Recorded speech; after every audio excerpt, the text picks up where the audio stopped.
अस्सलामुअलैकुम, welcome back to my YouTube channel. मेरी तरफ से आप सब लोगों को रमज़ान मुबारक। रमज़ान में हमारा रूटीन इस कदर मसरूफ़ हो जाता है कि हम अपने लिए बिल्कुल भी टाइम नहीं निकाल पाते हैं। इस रूटीन को महीने में कम से कम एक दफ़ा ज़रूर करें। चलें आज थोड़ा सा टाइम अपने लिए निकालते हैं। तो सबसे पहले हम करेंगे फेस केयर। इसके लिए मैं डर्माकोस का ब्लीच यूज़ कर रही हूँ। इसके रिजल्ट बहुत अच्छे हैं। हर 15 डेज के बाद आप ब्लीच लाजमी किया करें। इससे आपके फेस पे जो अननेसेसरी हेयर्स होते हैं वो गोल्डन हो जाते हैं और वो फिर नज़र नहीं आते। इसके अलावा आपकी टैनिंग भी ख़त्म हो जाती है। मैं इसमें वाइटनिंग कैप्सूल्स यूज़ करती हूँ। अब पूरा रमज़ान हमें बिल्कुल भी टाइम नहीं मिलेगा अपने लिए, क्योंकि हम इतने मसरूफ़ हो जाएंगे घर में ज़िम्मेदारियों में कि हम अपने लिए ज़रा सा टाइम भी नहीं निकाल पाएंगे। रमज़ान के अलावा भी आप इस रूटीन को फॉलो कर सकते हो। एटलीस्ट महीने में एक दफ़ा ज़रूर किया करें।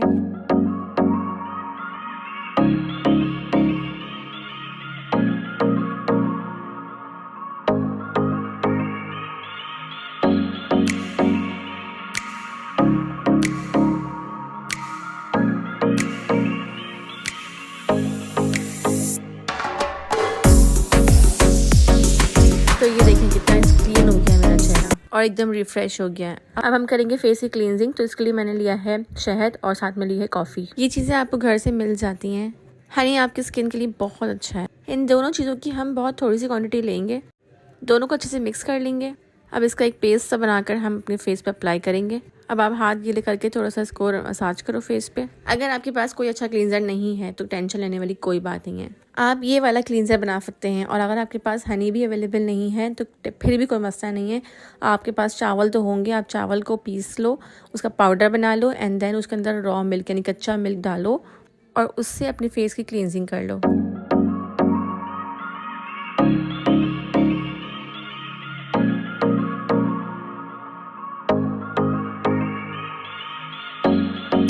ओके, सो हमारा फेस अच्छे से क्लीन हो चुका है, हमारी क्लींजिंग डन हो गई है। अब हम करेंगे अपने फेस की थ्रेडिंग। ये सारे काम आप आज कर लो क्योंकि आपको रमज़ान में बिल्कुल भी टाइम नहीं मिलने वाला और फिर वैसे भी आप रोज़े में ये काम नहीं कर सकते और अफ्तारी के बाद तो हिम्मत ही नहीं होती। इसके बाद अगर आपका ये काम हुआ वरना तो समझो आपका अगर पूरा एक महीना भी आपने नहीं किया ना तो कोई मसला नहीं है। फिर आप चाहना तो वैसे भी आपको करना ही है। आज अगर कर लोगे ना तो पूरा एक महीना आराम से खिंच जाएगा।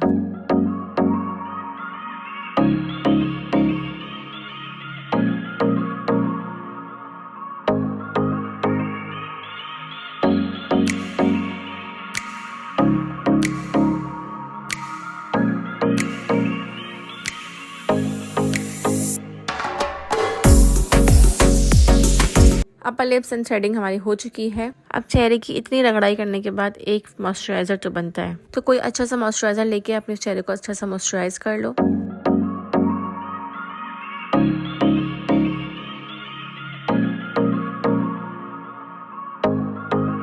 अब हम करेंगे हैंड्स केयर। फेस के साथ साथ हमें अपने हाथों का भी ख्याल रखना है क्योंकि सारे काम तो इसी से करने हैं। इन्हीं हाथों से बर्तन धोने हैं, इन्हीं हाथों से खाना पकाना है। सबसे पहले तो अगर आपके नेल पेंट लगा हुआ है तो उसको रिमूव कर लें। अच्छा, प्रॉब्लम क्या होती है कि हमारे पास हर वक्त जो है ना ये रिमूवर वगैरह अवेलेबल नहीं होते घर पे, तो मैं ये वाले नेल पॉलिश को अवॉइड करती हूँ यूज़ करने से। लेकिन मुझे नेल पॉलिशेस बहुत पसंद है, इसकी वजह से मैं यूज़ करती हूँ पील ऑफ नेल पॉलिशेस। ये ईजी टू रिमूव होती है, आराम से अपने हाथ से ही आप उसको खुरच लो, स्टिकर की तरह से उतर जाती है। अब आप ये नेल क्यूटिकल ले लो, इससे आप जो है ना अपने जो नेल्स हैं इसके सारे क्यूटिकल्स को रिमूव कर लो। ये बहुत ज़रूरी स्टेप्स होते हैं जो हम लोग नहीं करते क्योंकि इससे हमारे जो नेल्स हैं ना बहुत जल्दी बढ़ते हैं। अब आप नेल्स फाइल कर लें। फिर नेल्स फाइल करने के लिए पहले से हम जो है वो सारी सफाई कर लेंगे अपने नेल्स की एंड देन हम अपने नेल्स को फाइल करेंगे। देखा आपने कितने सारे काम थे जो आप लोग करते नहीं हो और अभी मज़ीद और काम भी हैं जो मैं आपको बताऊंगी। सब काम करें लेकिन अपना ख्याल ज़रूर रखें। अब हम अपने हैंड्स को वेट कर लेंगे ताकि ये थोड़ा सॉफ्ट हो जाए। सॉफ्ट होने के बाद हमने करने हैं हेयर रिमूव। अब आप कोई भी body wash, shower gel, whatever कुछ भी ले लो, अगर नहीं है तो साबुन यूज़ कर लो। अपने हाथ को अच्छे से गीला करके इसको रब कर लें एंड देन आपका हाथ थोड़ा सॉफ्ट हो जाएगा। उसके बाद आपने यूज़ कर लेना है इसके ऊपर ट्विंकल रेजर से मैं यूज़ कर रही हूँ। अच्छा, यहाँ पे मैं सारे हेयर्स जो है ना आपने अपोजिट डायरेक्शन में नहीं करने, आपकी जैसे हेयर्स की डायरेक्शन है उस तरह से ही बिल्कुल आपको रेजर को लेके जाना है। हाथ गीला करने से ये होता है कि एक तो आपके बहुत जल्दी इजीली साफ़ भी हो जाता है और दूसरी बात ये कि आपकी इचिंग नहीं होती। अब हमारे हाथ को अच्छे मॉइस्चराइज़र की ज़रूरत है। कोई भी मॉइस्चराइज़र यूज़ कर लो, अच्छा सा जो आपके पास अवेलेबल है आप वो यूज़ कर लो। मॉइस्चराइज़र जो भी हो, लेकिन आप वैसलीन लाजमी यूज़ करना। वैसलीन से आपके हैंड्स डीप मॉइस्चराइज हो जाएंगे, बहुत सॉफ्टनेस आ जाएगी हाथों में। एटलीस्ट आपने 1 महीने में 1 दफ़ा करना है तो लाजमी वैसलीन को यूज़ कर लेना। मॉइस्चराइज़र लगाने के बाद आपने हैंड्स को छोड़ना नहीं है, आपने इसको हल्का सा मसाज देना है। आपके मसाज देने से आपके मसल्स जो हैं वो रिलैक्स हो जाएंगे, वैसलीन स्किन के अंदर तक जाएगी, आपके हैंड्स चमकेंगे, शाइन करेंगे और बहुत अच्छे सॉफ्ट हो जाएंगे। नेल्स पे, नकल्स पे अच्छी तरह से आपने इसको रब करना है। तो ये ले, हमारा मैनिक्योर तो हो गया। अब हम अपने पैरों को कैसे धुल सकते हैं? अब ज़्यादा नहीं, बस 5 मिनट के लिए अपने पैरों को थोड़े गर्म पानी के अंदर थोड़ी देर के लिए छोड़ दें। इससे आपके मसल्स बहुत रिलैक्स हो जाएंगे, जो भी मैल शैल है वो सब खुद ही बाहर आ जाएगा फूल कर, और आपके पैर भी एकदम सॉफ्टी से हो जाएंगे। अब अगर आपके पास शावर जेल है या फिर बॉडी वॉश है तो वो डाल लो, अदरवाइज शैम्पू डाल लेना, ठीक है। और अगर शैम्पू भी नहीं है तो कोई मसला नहीं है, ऐसे ही कर लेना, ठीक है। अच्छा, अब यहाँ पर पानी ना आपने बहुत नीम गर्म सा लेना है, बहुत ज़्यादा गर्म ना हो, खौलता हुआ ना हो। अब यहाँ पर आपने थोड़ी देर पहले अपना पाँव को छोड़ देना है, ठीक है। उसके बाद फिर आपने इसको हल्का हल्का सा रब करना है, क्योंकि आपका मैल ऑलरेडी जब पानी गर्म होगा ना और आप थोड़ी देर पाँव छोड़ोगे ना उसके अंदर, तो आपका मैल जो है ना वो आराम से इजीली खुद ब खुद ही जो है ना फूल जाएगा। फिर आपको इतनी मेहनत नहीं करनी पड़ेगी, फिर आप सिर्फ जो है ना हल्का हल्का सा उसको रब करोगे तो वो ऑलरेडी सारा जो है ना गंद बाहर आ जाएगा। अब ये देखो कि ये पील ऑफ नेल पॉलिश से क्या होता है। मैंने यहाँ पे लगाई थी तो मेरे पाँव में जब मैंने गीला किया तो कितना आसानी से ये रिमूव भी हो गई है, तो मुझे कोई टेंशन नहीं हुई कि रिमूवर नहीं है, ये नहीं है, वो नहीं है। आपको पता है नमाज़ पढ़ने में बड़ी मुश्किल हो जाती है, तो ये आप ना पील of nail polish he use किया करो, वो नेल पॉलिश यूज़ करना बिल्कुल छोड़ दो। अब हमें अपने फीट्स को भी मॉइस्चराइज़ करना है, तो यहाँ मैं अपना वैसलीन का यूज़ कर रही हूँ, आप कोई सा भी मॉइस्चराइज़र यूज़ कर लेना अच्छा सा। चलिए जी, अब हम करेंगे अपनी हेयर केयर। सबसे पहले हम करेंगे अपने हेयर्स को ट्रिम, ठीक है। और आज वैसे भी चांद की पहली तारीख है, चढ़ती हुई चांद की तारीख जो होती है, जो चांद की पहली शुरू की तारीख होती है, तो उसमें आप जो है ना लाजमी अपने हेयर ट्रिम किया करो, उससे बहुत जल्दी बाल जो है ना वो ग्रो होते हैं।